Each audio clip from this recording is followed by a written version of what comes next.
Merci, Madame la Présidente. Merci, professeur Belkhadir et professeur Benabet. C'est un honneur pour moi d'être parmi vous aujourd'hui pour parler d'un sujet d'actualité qui est la chirurgie métabolique et le diabète de type 2. L'obésité, comme on le sait, est une pathologie en pleine expansion dans le monde. Et le Maroc, qui est comme partout dans le monde, est concerné aussi par cette pathologie qui touche 20% de la population, avec une augmentation sur la période de 2000 à 2018 de 7%. Le diabète de type 2, comme l'obésité, est en pleine expansion dans le monde aussi. Il constitue un véritable problème de santé publique en raison de son incidence croissante, la gravité de ses complications et aussi le coût pour les économies de santé. Pour la chirurgie métabolique, c'est un nouveau concept qui est issu de l'évolution de la chirurgie bariatrique devant la constatation des résultats spectaculaires sur le contrôle glycémique après chirurgie. Tout d'abord, c'est important de définir la chirurgie métabolique ainsi que sa population cible. Rappelons que la chirurgie bariatrique est définie par l'ensemble des moyens chirurgicaux capables de promouvoir la diminution de l'excès de poids et de ses conséquences en termes de comorbidité. Et donc, sa population cible est celle pour laquelle les recommandations ont évalué une balance bénéfice-risque en faveur de la chirurgie bariatrique, soit une population qui a un indice de masse corporelle supérieur à 35 kg par mètre carré, avec une ou plusieurs comorbidités, ou les patients qui présentent une obésité morbide. Mais toujours, la chirurgie bariatrique est proposée en deuxième intention après échec d'un traitement médical, nutritionnel, bien conduit pendant au moins 6 à 12 mois.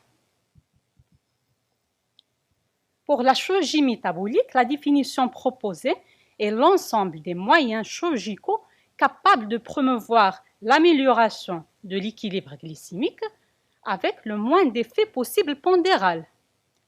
Et dans ce cas, la problématique est la gestion d'un diabète déséquilibré chez une population qui n'est pas super obèse. Et donc, si la chirurgie bariatrique est destinée à une population des patients super obèses avec un BMI qui dépasse 35, la deuxième définition se réfère à une population de patients diabétiques qui sont déséquilibrés, qui sont exposés aux complications, en échec de stratégie recommandée de prise en charge diabétologique et sans excès de poids majeur. Donc, il s'agit bien de deux populations différentes et deux problématiques de soins également différentes. Mais la chirurgie métabolique, c'est une évolution de la chirurgie bariatrique, justement devant la constatation de la bonne efficacité de la chirurgie bariatrique sur le contrôle de diabète de type 2. Alors, cette efficacité a été démontrée lors de plusieurs études et la première publication chirurgicale a posé clairement la question dans son titre. Est-ce que le diabète de type 2, qui reste un titre provocateur, est-ce que le diabète de type 2 est une maladie chirurgicale? Et donc, cette publication qui date des années 90 a posé la réflexion innovante sur la possibilité de traiter le diabète par la chirurgie dans le contexte de chirurgie métabolique. Il y a eu plusieurs études par la suite, mais l'étude SOS est pour le moment la seule étude prospective qui a un suivi de plus de 10 ans et qui a comparé traitement médical versus chirurgie bariatrique sur le contrôle de diabète et des paramètres métaboliques.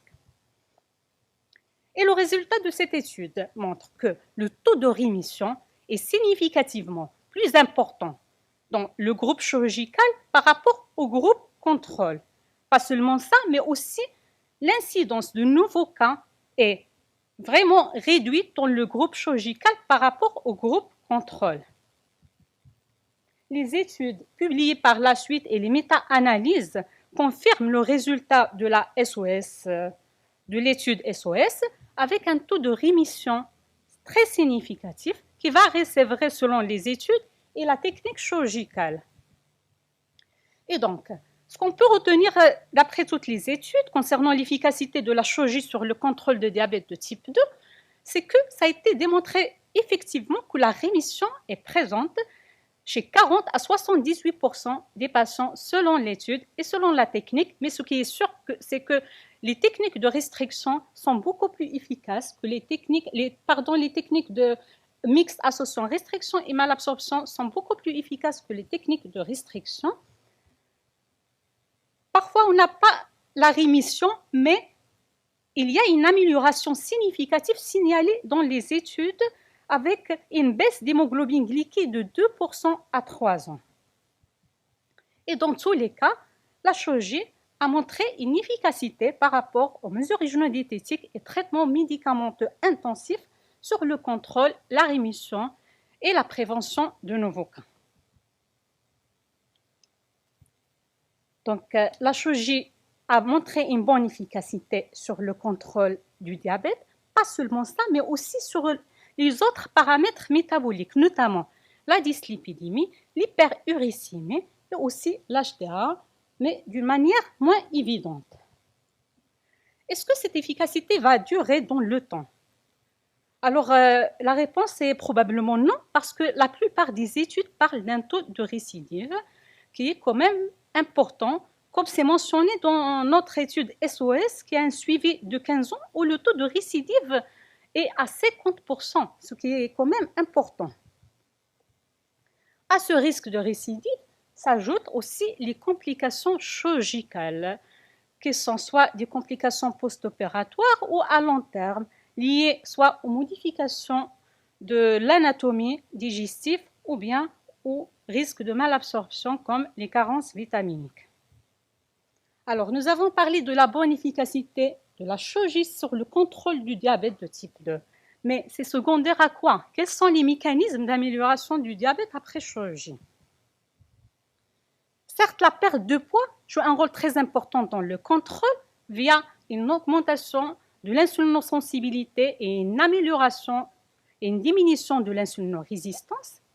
Mais après chirurgie, cette perte de poids n'est pas immédiate. Alors que les études et la première publication, comme toutes les études, montrent une amélioration immédiate et très rapide de l'équilibre glycémique dans les jours qui suivent l'intervention, surtout lorsqu'on parle d'une intervention de court-circuit digestif au bypass gastrique. Et donc, cela suggère que d'autres mécanismes sont peut-être impliqués dans l'amélioration des diabètes après chirurgie et peut-être aussi les effets propres à la technique chirurgicale qui jouent un rôle dans le contrôle glycémique. Et dans ce sens, plusieurs hypothèses ont été avancées, comme les modifications de sécrétion des incrétines, parce que ça a été constaté une augmentation de sécrétion de GLP-1 après des techniques de bypass gastrique. Aussi, d'autres mécanismes sont en cours de l'étude, comme les modifications des microbiotes intestinales, les modifications des cycles entérohépatiques des cellules biliaires et l'activation aussi de la néoglycogénèse intestinale. Et donc, si on dit que l'efficacité de la chirurgie chez les patients diabétiques n'est pas forcément dépendante de la perte pondérale, il se pose une question importante. Pourquoi pas opérer les patients diabétiques de type 2 dans le seul but d'améliorer le diabète? Et donc, c'est quoi l'efficacité de la chirurgie chez les patients diabétiques non super obèses? Dans ce sens, cette étude paraît intéressante parce qu'elle a comparé l'efficacité de la chirurgie chez deux groupes de patients avec un BMI supérieur à 35 ou inférieur à 35. Et le résultat montre des effets similaires, que ce soit l'IMC soit supérieur ou inférieur à 35 kg par mètre carré. Ce même résultat a été confirmé dans cette méta-analyse qui conclut à l'absence d'influence d'IMC initiale sur la rémission du diabète. Mais lorsqu'on analyse les différentes études qui ont concerné l'efficacité de la chirurgie chez les patients qui ne sont pas super obèses, nous constatons que la plupart de ces études ont un recul insuffisant qui ne dépasse pas 3 ans, que la plupart des études ont concerné aussi les populations asiatiques, chez qui on sait que la définition de l'excès pondéral n'est pas la même, et aussi les critères utilisés pour définir la rémission ne sont pas les mêmes. Et donc tout cela est responsable de plusieurs biais dans l'interprétation de ces résultats. Et pour répondre à la question, est-ce que vraiment la chirurgie métabolique est efficace chez les patients diabétiques de type 2 non super obèses, on peut dire qu'il existe toujours des incertitudes. On n'est pas sûr, malgré les bons résultats constatés dans les études, et qu'il faut d'autres études supplémentaires, qu'elles soient prospectives, qu'elles soient à longue durée, pour lever justement ces incertitudes. Nous avons parlé des critères de rémission qui sont parfois différents d'une étude à l'autre. Donc, il faut définir la rémission dont le synonyme n'est pas égal à la guérison ni à l'amélioration.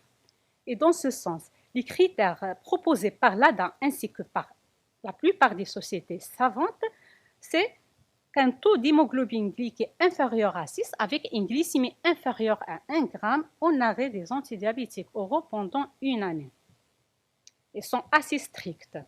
Et si cette rémission complète dure plus de 5 ans, on parle de rémission prolongée. Pour ce qui est de la rémission partielle, elle est définie par un taux d'hémoglobine entre 6 et 6,5 et une glycémie à jeun entre 1 et 1,25 pendant au moins une année sans traitement pharmacologique. Arrivons maintenant à la question la plus importante, celle des indications de la chirurgie métabolique. Et là, nous remarquons une évolution des sociétés savantes dans leurs recommandations. Depuis 2006, les recommandations anglaises de NICE proposaient de restreindre la chirurgie pour la population diabétique de type 2 à la condition d'avoir un EMC supérieur à 35. En 2011, l'IDF a proposé la chirurgie chez les patients diabétiques de type 2 avec un EMC supérieur à 35 qui n'ont pas atteint les objectifs sous traitement médical, surtout en présence de comorbidité, mais aussi dans certaines circonstances chez les patients diabétiques de type 2 qui ont un EMC entre 30 et 35. La Fédération internationale de la chirurgie d'obésité ainsi que l'Association européenne des études d'obésité ont publié conjointement en 2014 des recommandations pour que la chirurgie métabolique pour les patients dont l'EMC compris entre 30 et 35 soit discutée au cas par cas, en insistant sur la nécessité d'études spécifiques pour déterminer en fait la balance bénéfice-risque dans cette population. Et finalement, l'ADA en 2015 a proposé de restreindre la chirurgie pour des patients dont l'EMC est inférieur à 35 à seulement des études cliniques qui sont encore nécessaires et non pas dans le soin courant. Et donc jusque-là, la plupart des sociétés sont restées prudentes concernant leurs recommandations chez cette catégorie de patients non super obèses.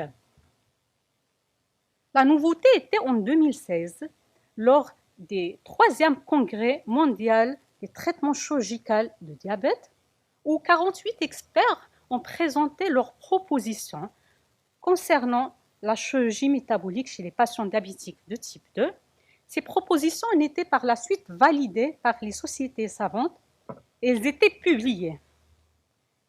Et là, les experts recommandent la chirurgie métabolique chez les patients diabétiques de type 2 avec un BMI supérieur à 35 en échec des traitements médicaux bien conduits et changement de mode de vie. Il est clairement indiqué aussi que la chirurgie métabolique peut être proposée et discutée chez les patients diabétiques de type 2 qui ont un BMI entre 30 et 35 en échec des traitements médicaux, que ce soit oral ou injectable, y compris l'insuline. Et donc depuis, nous remarquons que la chirurgie métabolique rentre dans l'algorithme de traitement des diabètes de type 2, quel que soit le BMI inférieur ou supérieur à 35 kg par mètre carré. Finalement, si jamais la chirurgie est indiquée, quelle technique proposer?